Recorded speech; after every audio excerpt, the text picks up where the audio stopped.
public comment period for the comprehensive plan closed on Tuesday.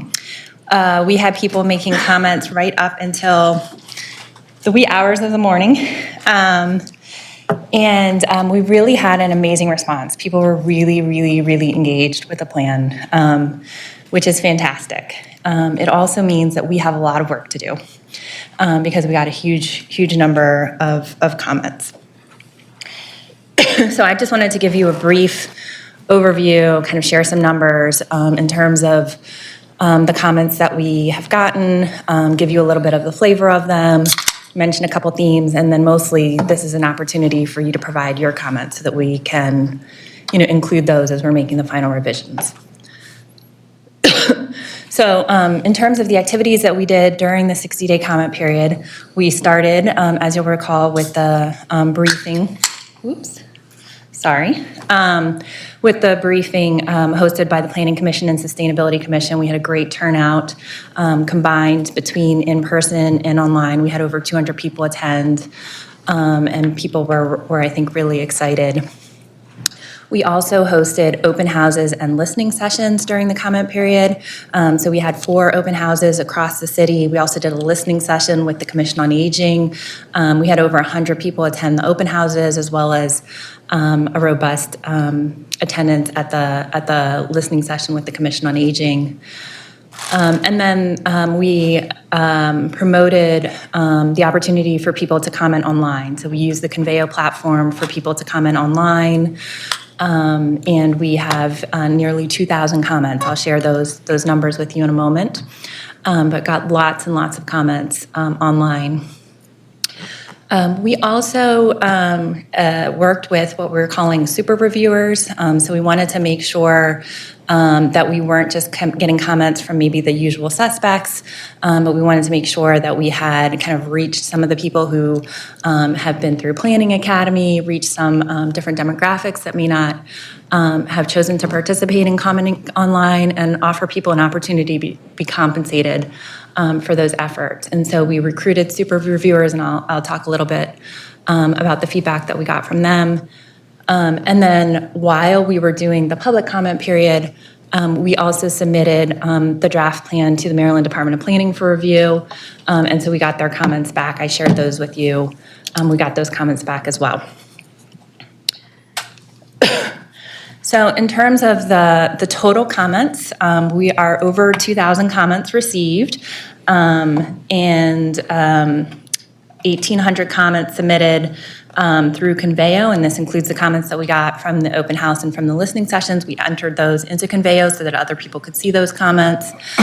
We also got comments that people submitted to us via email, and comments from the state review. And then we had an interactive land use map available for people to comment on. And so we got 240 comments from the land use map. In terms of the comments from Conveo, we had more than 14,000 views of the plan. So lots of people were engaged. I mean, that does count repeats, but that's lots of people taking a look at the plan document and engaging with the plan. As I already mentioned, more than 1,800 comments, and we had over 100 different people commenting it. So there were a lot of people that were engaged in reviewing the plan. If you break down, we did kind of like a quick review of the comments. If you break them down, you can see that they fall into a few different categories. So often people comment when they have something negative to say, but we had a lot of comments where people were giving us positive feedback, and they said, I really like this. We had a lot of comments that were just kind of observations. They weren't necessarily asking us to make a revision to the plan, but kind of reinforcing an idea or providing kind of some personal context. We have a lot of small edits to make, so nearly 1,000 small edits to make, and then some bigger policy considerations that people flagged. So as I mentioned, nearly 10% of the comments were people saying what they liked. They liked that we were including certain things. They liked that we were recognizing, the city's history of explicit racism. They liked various different proposals. They, were glad to see that freight was included in the plan, something that maybe, isn't talked about often. About 30% of the comments were people making observations. So you can see just kind of a couple examples here where people were talking about kind of their own experiences and emphasizing certain aspects of the plan, but we don't need to make any revisions necessarily. And then about 50% of the comments we are going to need to, review more carefully and think about whether we're making edits. Some of those are small typos, and some of them are a little bit bigger, where we, have some additional things that we can emphasize in the plan or add recommendations. And then about 10% are those larger, more significant kind of policy ideas. And we're going to be working both for the smaller edits as well as these bigger edits with our agency partners to review these and see which ones actually make it into the final version of the plan and which ones are not appropriate to be included in the plan. But here are some examples for you. So far and away, we got the most comments for transportation equity and transit-oriented development. The transit and transportation and access components of the plan received the most feedback. People are just really interested in walkability, really interested in transit, interested in tying transit and walkability into access of affordable housing and food access and other types of access, thinking about ways we can reduce parking, also thinking about access for older adults and disabled people. Runners-up in terms of topics that got a lot of comments, probably not too surprising: vacant housing, designing for public safety, equitable development, and affordable housing. We did get a lot of questions about funding and follow through and kind of what that's going to look like. Some people wanted us to be bolder. They had some really big ideas that they wanted to add. Other people were looking for more specifics. There were areas where people had, people could debate back and forth in the comments. There were areas where people had differences of opinion. Definitely density is one of those things that people have different ideas about. I think we're already well aware of that. Something that came up multiple times that I was surprised, it was new to me, was a suggestion to rename the red line, just because of how close that sounds to redlining. And so we've passed that along to MTA. That's kind of outside of the scope of the comp plan, but we're sharing that was something that quite a few people mentioned in their comments. And then also kind of outside of the scope of this, but we did get quite a few comments about Harbor Place and concerns people had, both in terms of process and in terms of what's proposed. So this gives you a little bit more information about the super reviewers that I mentioned. We had 39 people apply and 23 people participate. And we asked them to complete a rubric that basically they looked at a section of the plan and gave us some feedback on both quantitative and qualitative responses in terms of how easy is this to understand? Does this make sense? Is this going in the right direction? Those types of questions. And so we were able to get that feedback from the super reviewers. Generally, they felt the plan was easy to understand, and they did highlight some areas, where we can make it improve kind of the accessibility of the plan. So here you can see kind of some of the specific comments that we got from the super reviewers. I think people wanted us to break down some of the buzzwords. We do include a glossary in the plan, but there is still a fair amount of kind of buzzwords. This example is community-based solutions and kind of unpacking some of that language. And then in terms of the feedback from the Maryland Department of Planning, so they reviewed whether the plan met the requirements per kind of the state requirements. And so there's a required development regulations, required housing element, sensitive areas element, transportation element, water resources element. Basically, they concluded that we met the majority of the requirements. One that they flagged that we did not meet was the water resources element. And so Commissioner Collins, maybe we can follow up with DPW, because I think the city does have the right reports that we can include reference to in the comp plan to meet that. We just hadn't sufficiently included those in the draft. The other thing in terms of the requirements that we did not include was the growth tier. All of Baltimore City is within the growth tier, but we have to explicitly include that. So we will add that as well. In addition to getting comments from the Maryland Department of Planning, they shared the plan with some of their sister agencies. And so far we've gotten comments from these agencies, and they're very specific, very helpful comments that we, for the most part, will be able to incorporate readily. Some of them are more significant, just like the other comments that I mentioned. In terms of the schedule and the next steps, this next month we will be doing lots and lots and lots of revising. It's very ambitious, but we're going to try and make as many revisions as we can in August. And the reason for that is we're trying to get the plan introduced to City Council on September 16th. And so we need to have it ready to go, prior to that date. So August is going to be an intensive revision effort. And then the next Planning Commission meeting after September 16th is currently October 10th. We did want to talk about the possibility of scheduling a special meeting, maybe a little bit earlier in October, that focuses just on the comp plan, knowing that you have lots of other business and it might be better to have a standalone meeting. So that's what I have for you in terms of kind of introduction, but really the purpose of today's briefing is to hear your comments so that we can add them and make sure that we're incorporating those as we do our revisions in August. All right, let's go around the table. Commissioner Allen, any thoughts? No, just very impressed with the amount of work on it done. Commissioner Warren?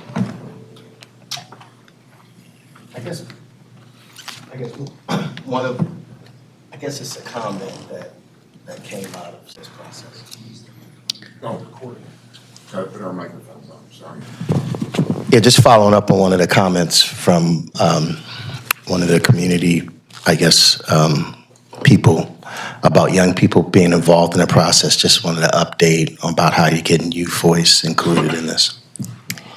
I would need to check with Alex, who kind of worked with the super reviewers on whether we had youth representation. I know we worked in earlier stages of the planning process. We worked with No Boundaries, and they had some special sessions with youth. We certainly could have done more, but we did have some kind of sessions focused on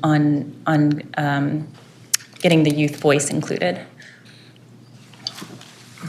And then the other comment is, as this plan gets implemented, just the process of measuring feedback loops, just a way to kind of keep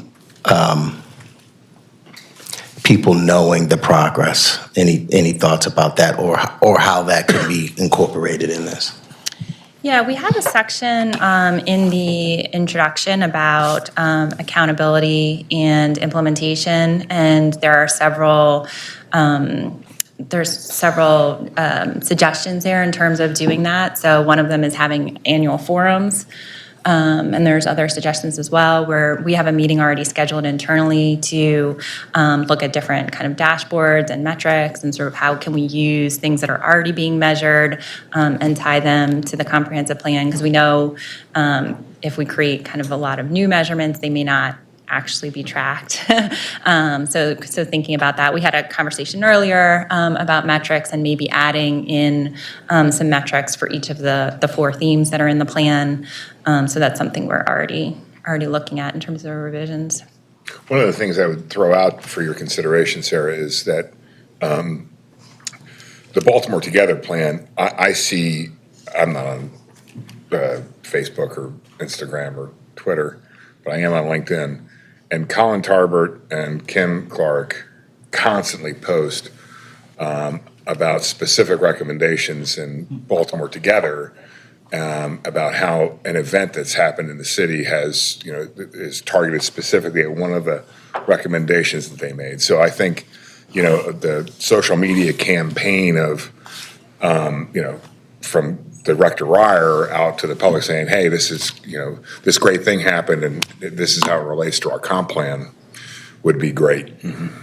I mean, it's, I get probably 3 a week from Colin and or Kim.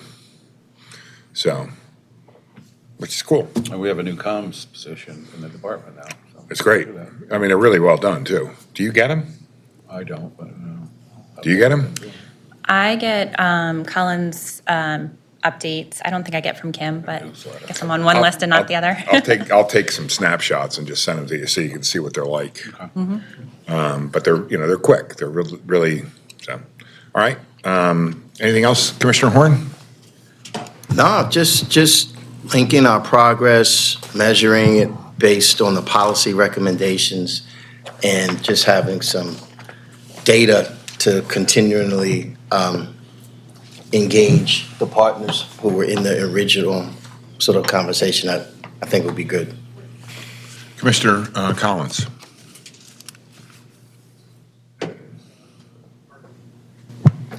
I don't have any specific questions in response to your issue about water resources.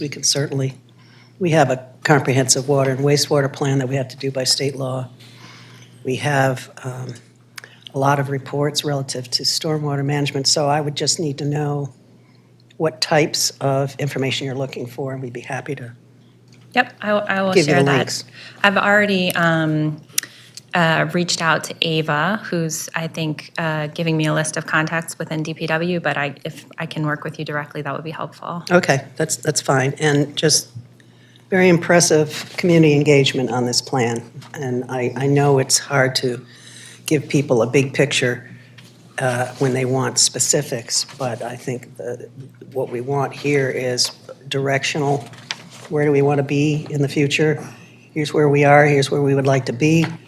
I think that's the purpose of the plan itself, and then the rest of us have to fill in the blanks. So thank you so much. Commissioner Jolin. Yes. Question, first of all, love the plan, hard work, well done. What is the expectation or the desire for the communities in Baltimore to relate back to this plan in their community planning? And is there going to be metrics that you want communities to provide, like the ones that we're asking for here? Like, just the relationship between the smaller plans of the communities versus the comp plan, how does that look in the next near future, 3 years, 5 years from now? Yeah, that's a good question. I don't know, Chris, if you looked like you wanted to jump in. One of the comments we got, and something that we had been thinking about earlier, was also using, this doesn't answer your question, but if I can just say this first, using the comp plan to think about the strategy for where we're doing community plans and small area plans in the future. That was somewhat, one of the comments that we received was asking for that, kind of like that framework of where we're focusing planning efforts. Yeah, I could add a couple things.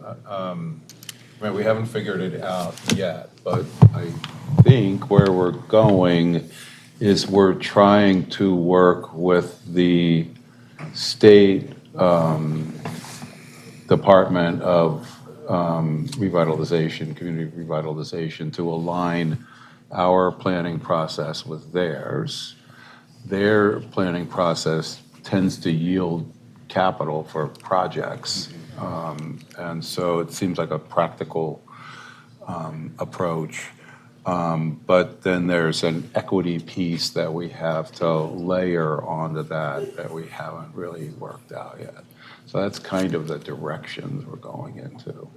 Commissioner Jolin, real quickly, are you talking about the smaller planning efforts that are happening that are community-based, where the community is pulling together their master plan for in accordance with our rules and regulations? Are you talking about Department of Planning, small area plans for or both? So both, I'm actually Okay, trying, okay. sorry, I didn't clarify. No, no, So no, both. it- So the community-based planning, right, and then also the ones that you do here, and how they relate back to the comp plan. Like, let's take a wild example, like a community's like, we're gonna build a bridge, and it doesn't make any sense, but they're raising funding, and it has nothing to do with the comp plan. Does that matter? Does it relate back to what we're thinking about and looking at here today? And saying, if we're making a decision, like, it doesn't reflect the comp plan that we all decided on together, or is that not what we're thinking? Like, I'm trying to direct Yeah, my so mind.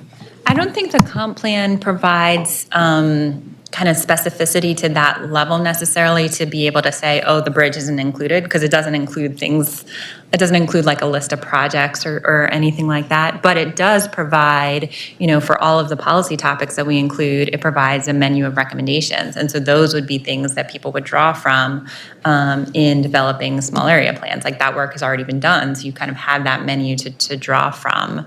And then in the growth and retention section, there are policies and initiatives that also would be kind of the starting point for those plans, and then you would apply that locally within that.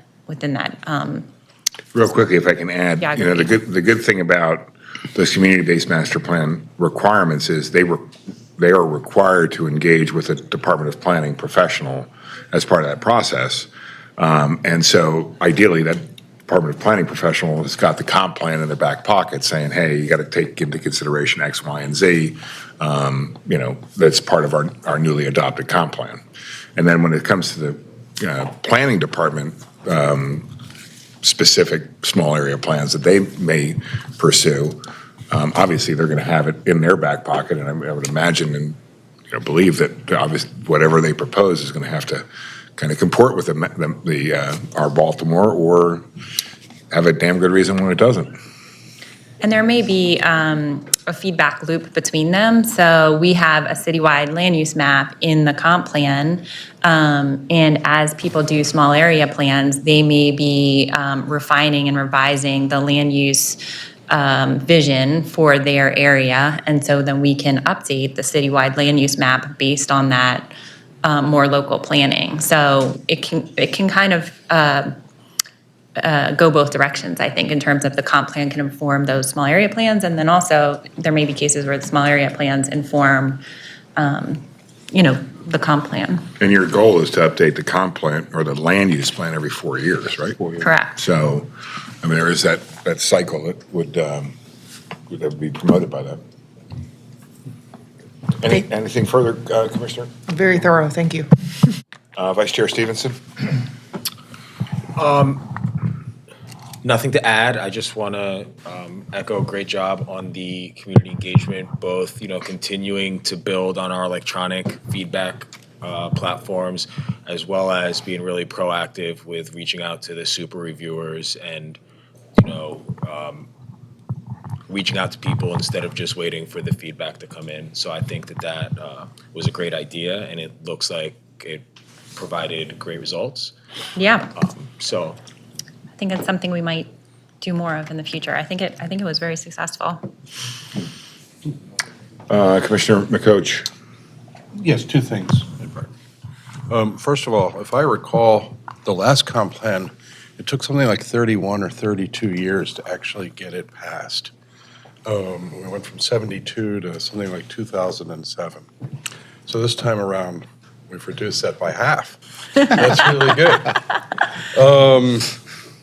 No, my only question actually has to do with how this plan addresses potential conflicts with some of the agencies that have created their own master plans. And I was just wondering that if it's possible that it may be redundant, but it's also possible they may be in conflict.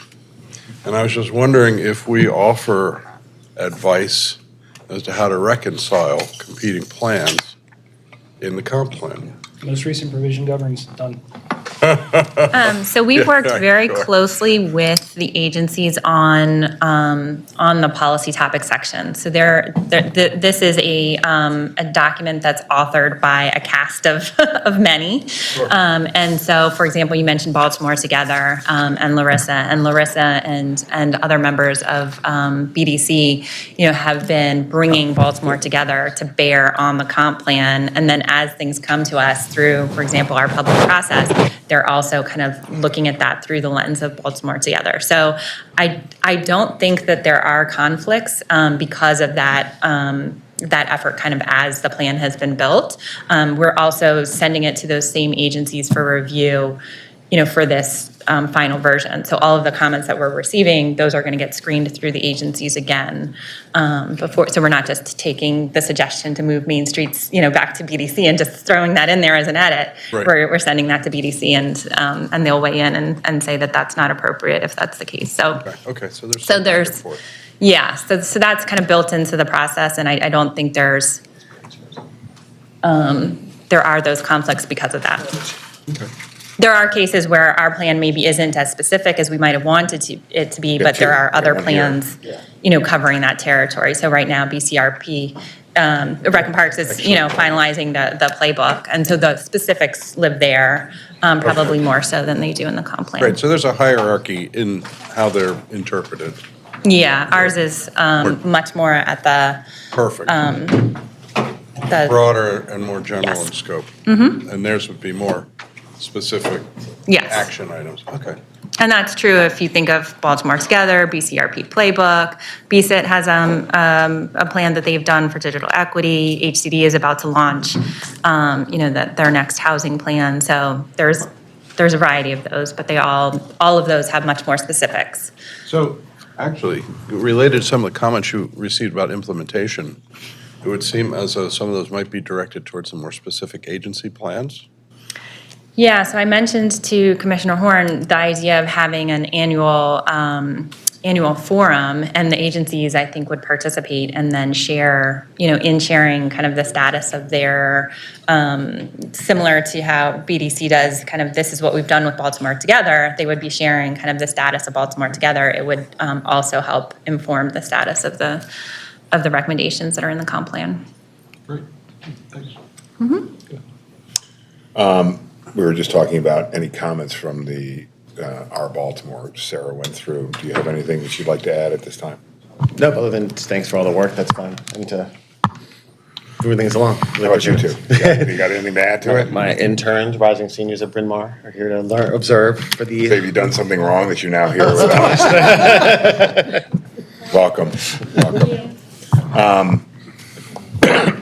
I had an opportunity to meet with Sarah earlier to provide her with my comments, and I mean, generally, I think she and her team did an incredible job. The writing itself is very well done. There is a great number of really nice pearls of recommendations throughout the report. And then I went through my specific comments with her. Generally, I think we need to shorten it. I think we need to, reduce the total number of recommendations. And I think we just need to focus a little bit more on the land use plan, providing it kind of, here's the existing zoning, and then here is, some of the big ideas like the TODs and so on and so forth. So I'm extremely confident in what you've done so far and what you're, the task that's ahead in August, maybe a little bit of September. The last thing I'd say is that when you go through, when we received the MDP's comments, I was originally a little bit concerned opening up, going, wow, it's 21 pages long. But they're really, really great. I mean, I think that they recognize, obviously Baltimore City is very, very different from the vast majority of jurisdictions, if not all of the other jurisdictions that they review in the state. They recognize that because we are a built environment, we have different goals and aspirations and requirements, and I think that they've modeled or they've given us comments that are helpful. That will help us, some of the things that we need to comply with Maryland land use law. But I think it was I think they were very complimentary towards the work that Department of Planning's done. So thank you very much, Sarah. I guess, so my only question for you is, does this need to be adopted before the end of the year? So that is the state requirement, is for it to be adopted by the end of the year. And that's why we're working for a September introduction. And we have started having those conversations with the council president. We think that there's time, but that it needs to move, in an expeditious fashion. So I'm not even going to ask what happens if it's not done by the end of the year. There's no penalty that we can find. But you're going to have a new council in. That's the problem. What happens on? You're going to have a new council in. Yeah, I So think that's the Commissioner problem. McCoach might have jinxed us, but, They're rolling the dice. Yep. No, I mean, I obviously, my goal would be to get it done by the end of the year too. So anything you need from us to get that done, please let us know. All right, is there anything further on the, our Baltimore update? So, thank you. One of the things that we're turning over and trying to figure out based on when all the commentary is done and the draft revised to be pretty solid final, we'll need to figure out how to schedule this for Planning Commission. The anticipated introduction of the bill will just miss the September meeting. So we may look to do a special meeting in between there Perfect. and the Yeah, October good deal. meeting, Yeah. just on, that topic, because it'll probably. I think it's definitely worthy, and would be very supportive of if we have to have a special meeting, let's have a special meeting. So stay tuned. And we're not going to get everybody, we're going to get the majority of people. So hopefully if we can, I don't know if we can sort this out by the August 22nd meeting so that the date can be announced publicly. So I you think can vote. October 3rd is about your only option. Probably, but you'll need to vote a change to your adopted schedule. So we hope to have that ready by next meeting. So we have the October 22nd, then we have August 22nd, and then we have September 16th, 12th, 12th? Okay. which will just miss. Yeah, but So- at September 12th, we can call the special meeting for October 3rd or whatever, right? Seeing how big this is, if we can get it out August 22nd, just to get it on the public's radar, because it is off schedule, I'd prefer, if possible, to get it sorted by then. Okay, that's good. I'm not going to be here on the 22nd. I'll be golfing in Scotland. So It's gonna- Mr. Chairman. it's going to be up to Vice Chair Stevenson. Yeah. It's always the big ones that he's on vacation. Yeah. That's right. All right. Good. Thank you very, very much, Sarah. Thank you. Right at the gavel.